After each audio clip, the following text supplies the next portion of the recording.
ভাঙার পর ধানমন্ডি ৩২ নম্বরে চলছে লুটপাট, রড ইট সহ যে যা পারছে নিয়ে যাচ্ছে। ধ্বংসস্তূপ দেখতে আসা মানুষরা বলছেন এমন পরিস্থিতির জন্য দায়ী শেখ হাসিনা নিজেই। তারা বলছেন এই ঘটনা অন্যান্য রাজনৈতিক দলগুলোর জন্যও হুঁশিয়ারি।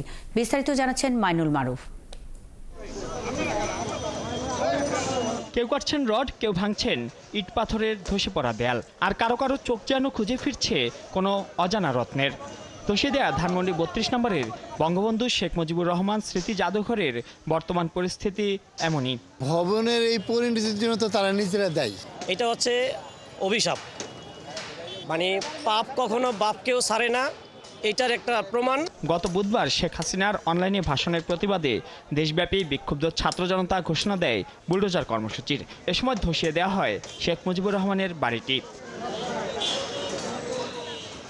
ধ্বংসস্তূপ দেখতে আসা মানুষরা বলছেন এমন পরিস্থিতির জন্য দায়ী স্বয়ং শেখ হাসিনা।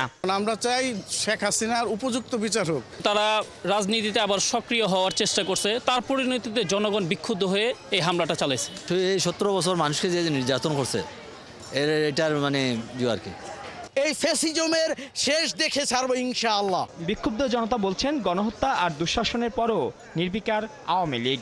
বলছেন এই ঘটনা অন্যান্য রাজনৈতিক দলগুলোর জন্য হুঁশিয়ারি। সামনে যেই আসুক তাদের বলবো যাতে দেশটা সুন্দরভাবে চালাক, যাতে এর থেকে শিক্ষা নেয়, যাতে আমাদের কিভাবে চলতে হবে সামনে।